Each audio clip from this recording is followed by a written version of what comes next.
Hello friends, welcome back to my channel. Today I would like to share one of the most complicated composition that I ever done.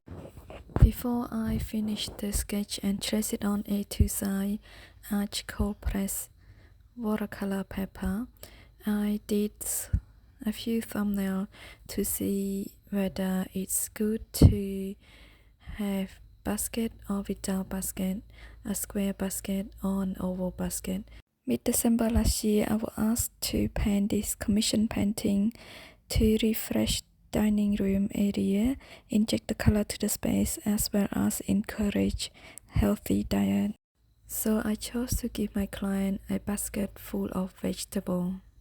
I was so ambitious to paint this painting as I love gardening, and I thought it would be an easy subject to paint because I was always around garden and I get so familiar with vegetable. But when I start brainstorming and pull down my ideas together, I become overwhelmed by so many vegetables to choose from and how to position them to get a good composition, and what color combination should I go for, etc. So how do I overcome these overwhelming situations? I decided to take a step at a time. I collecting all the images and put down together a compositions that I believe is going to work. Once I start painting, I choose something small to start with so that I could achieve the result quickly, and it's give me the courage to keep going. I paint each group of vegetable at a time, treating it as each individual painting. But if I treat each group of vegetable as individual painting, I will end up have so many painting that is together on a paper, not one painting. So I try to harmonize my color and allowing the vegetable to reflect the color on each other.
So I have created different kind of texture in this painting to give contrast in texture, not just in color.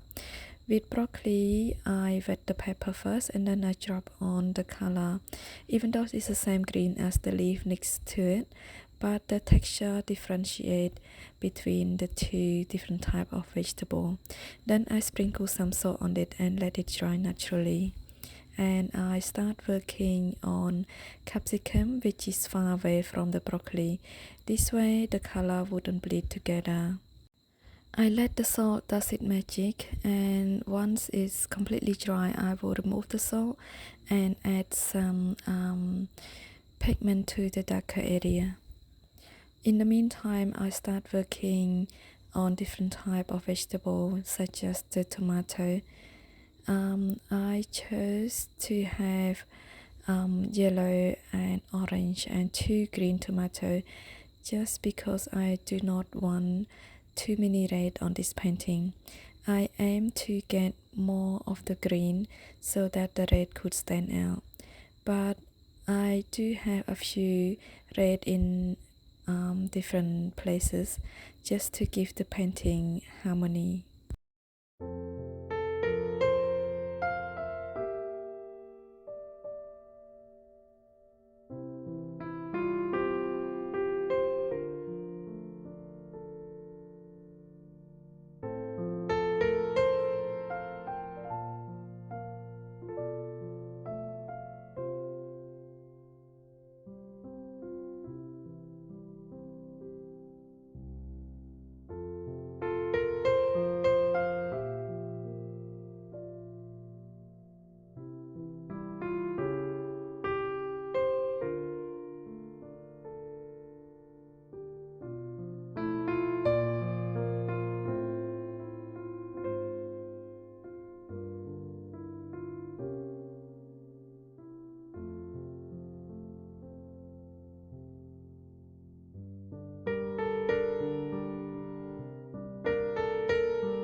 I'm sorry I have to really fast speed this painting, and I really want to show you every single step I painted, but it's impossible as you can see I spent so many days to complete this painting.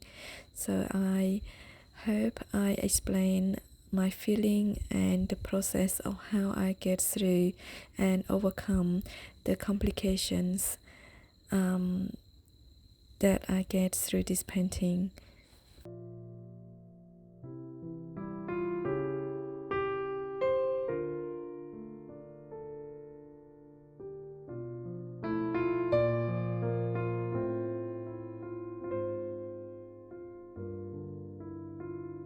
So when I put so many different photos together to create a painting, I have to decide where my light source coming from in order to create shadows.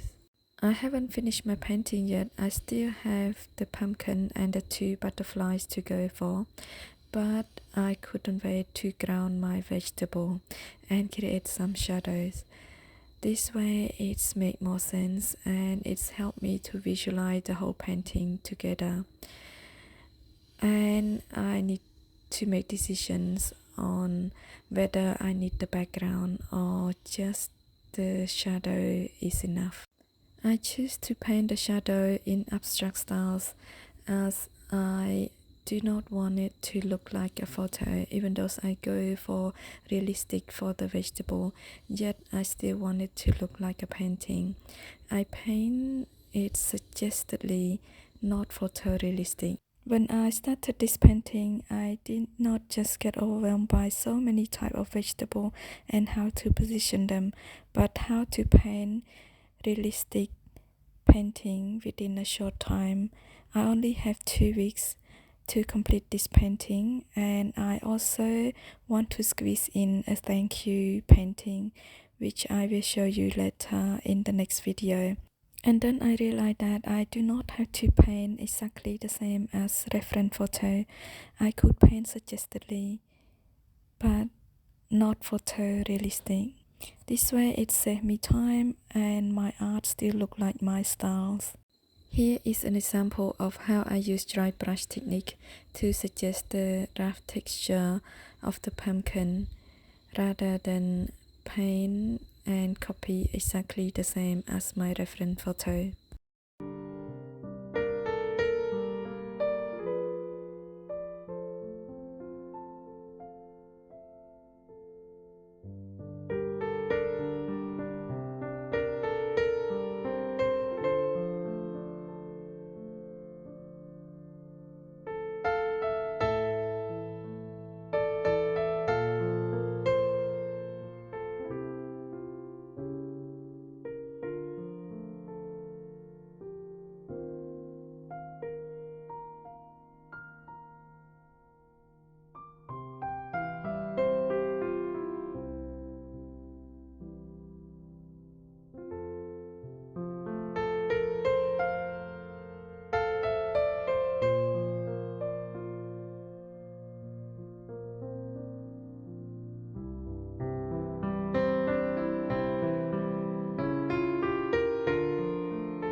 You probably saw I have a little snail on the pumpkin on the early stage of the painting. Yes, I have removed the snail. I added the snail because I thought it could help to create the feeling of the garden, but then I realized that it's become too much when I also have the butterflies going on. To be able to produce a good painting, we don't just know how to paint, we also need to design our painting. So in this case, my painting is already complicated enough. I do not need to make it more complicated. Less is more.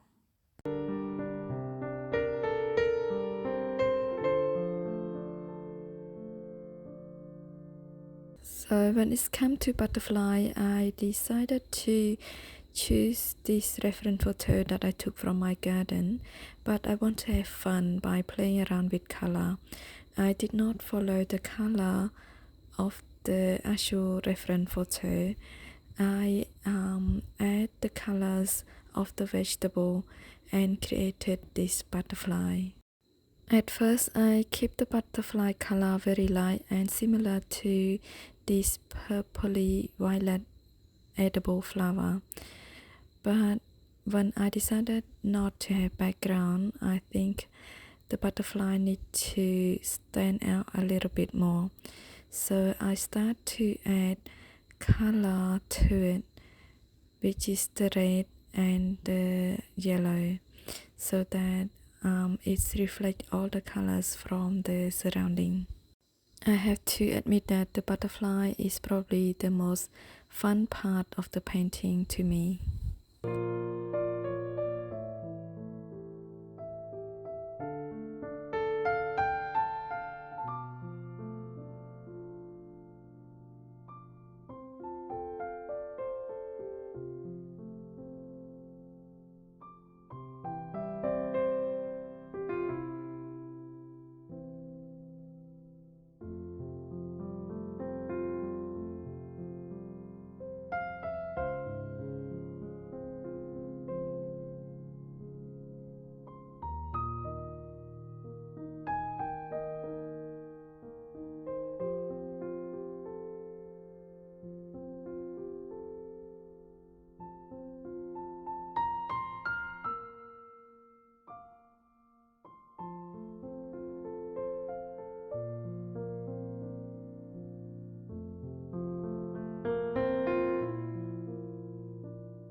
My client loved this painting, but what do you think? Is the color too bright? Is the composition too confusing?